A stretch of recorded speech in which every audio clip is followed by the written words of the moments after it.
Marc, what are you doing? Come on, get out of the way. My bad. Ow! Alright, so what do you guys want to watch? Any suggestions? Just Turn it on, baby. dude. Alright. Yeah. Oh wow, the news! Look at this good looking guy.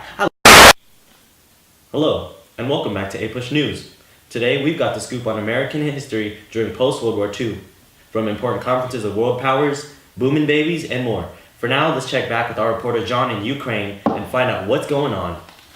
Thanks, Joe. Well, right now, I'm just a couple of feet from the actual Yalta conference in progress. Let's take a closer look. You can see they're discussing Joseph Stalin's commitment to enter the war against Japan and formalizing commitment to divide Germany into 4 administrative zones. Mr. Stalin, can you please describe to me what is going on here? Hand me microphone. Nothing to worry about. I am great Soviet Union leader Joseph Stalin. Just watch this. United Nations, sign here. You got a pen? Did you just see that? The UN has just been established. You have a pen? Now leave before I start nuclear warfare with your country, American report. Okay, let's go. You have a pen? You have a pen? The Russians! Woo! That Joseph Stalin guy was really a nut job. And there he is again! Oh. Live to you, outside of Berlin, the Potsdam Conference. As you may or may not know, Joseph Stalin wants to extract reparations from Germany in the form of industrial machines and goods. Harry Truman may not be so fond of this, so let's see what his game plan is. So what are you up to, Harry? Well, my associate, Secretary of State, and I are gonna convince this here Russian to only accept German reparations only from the Soviet zone, the far eastern part of Germany. The South will rise again. 20 years from now, we'll be back at it. Well, there you have it, folks. This agreement will for sure pave the way into dividing Germany into East and West. Live coverage on those two conferences were very much interesting, but this will blow your minds. Ladies and gentlemen, babies are booming. I mean, they're everywhere. After World War II, marriages were remarkably stable. Married couples were intent on having babies. Everyone expected to have several children. It was almost a responsibility during post-war decades. Families had babies all the time, and the average marriage dropped for both men and women. Younger parents equals more children. Hold up. We've got live footage of a baby boom. Here it is now. Alright, miss, we're gonna get through this. Just stick with me. I see him now, the baby's crowning. Here we go. Push. Boom, boom, boom! It's a boy. I think. One more! Coming!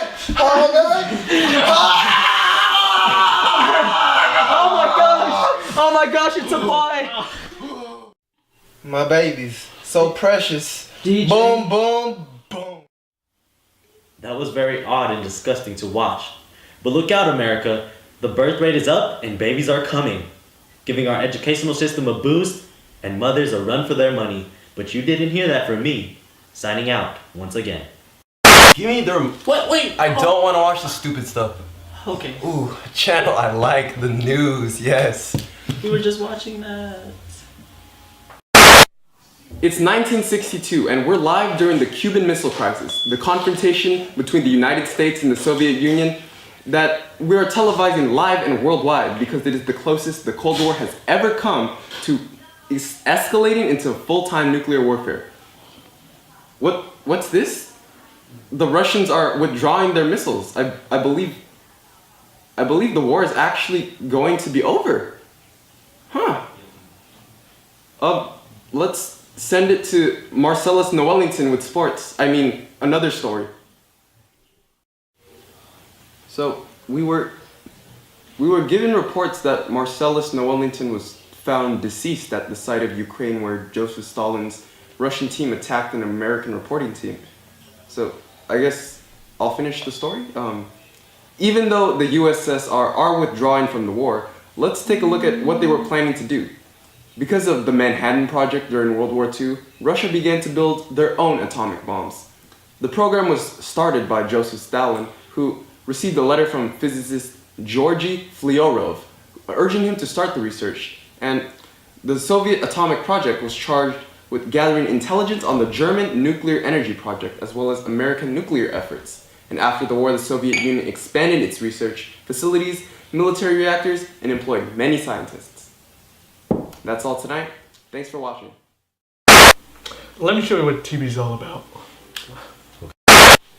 Democratic candidate John F. Kennedy is attracting to all voters. His dashing personality and prestigious looks makes him a very good candidate for presidency. Gaining 49.72%, he beat Nixon by a 0.17%. And although he did win the election, there's still some controversy about how he won. Such as many believe that he had voting frauds and the voting system was rigged, while others believe that mobsters in Illinois helped him gain the upper hand. Here's Zachary Noelington with the news with the president.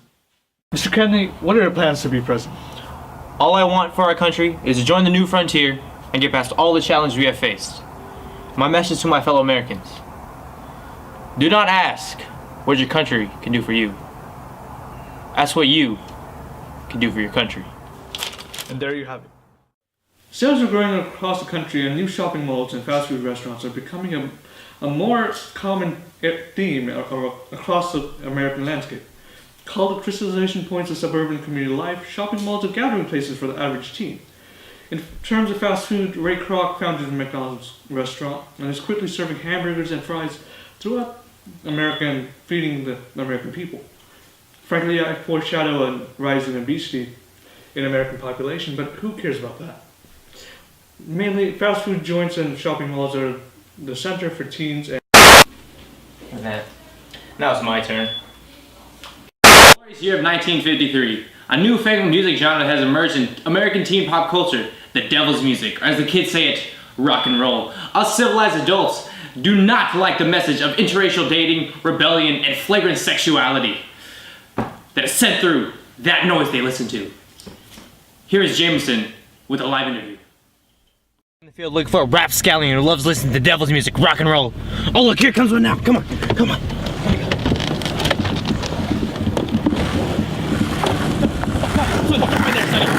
Stop right here. Do you listen to the devil's music, aka rock and roll? Heck yeah! No, there's another one.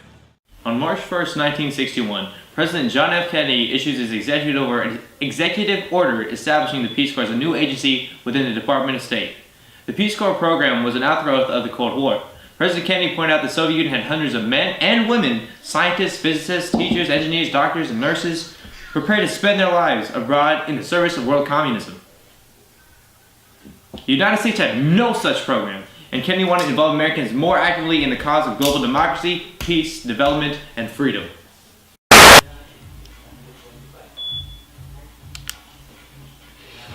Breaking news! Hello, ladies and gentlemen. There is an outrage among us. The drug cartel is trafficking illegal narcotics into our economy. They need to be stopped. This is causing gang violence and forcing police to step in. We don't want no devils! We don't want no devils! If you or someone you know is using illegal narcotics, stop them immediately. This is giving drug smugglers more of an incentive. Thank you. Ladies and gentlemen, we're here on the field today to witness what the drug cartel has done to the economy firsthand. Right here, we spotted a crack addict doing his daily thing. Excuse me, sir. Are you a part of the drug cartel? The crack. Oh. Folks, I hear something. Oh my gosh, there's a pothead right there, guys. We spotted a pothead. Excuse me, sir. We'd like to interview you. Excuse me. In a completely unrelated matter, an American spy plane has been shot down. It was an American U-2 spy plane, but you didn't hear from me. The pilot was too much of a coward to kill himself and got captured by Russia. So, now we have to trade one of our Soviet prisoners for him. Dumb is an understatement when describing this fellow. We also have an extremely detailed live reenactment of the crash from one of the top cinematographers in the world, folks. Oh my gosh, is that a plane? Oh my gosh! Oh my gosh! Oh my gosh! Oh my gosh! Oh, it just crashed! Oh, it's on fire now, guys! No way! No! Oh Oh my gosh, it's blowing up! It's ripping! Oh my gosh! The plane! We're here to inform you that the reporter, Marc Brown, has passed away. He could not survive the plane crash. That's it. Cut the tape. I'm out, man. I'm out. Cut the tape, man. I can't do this anymore.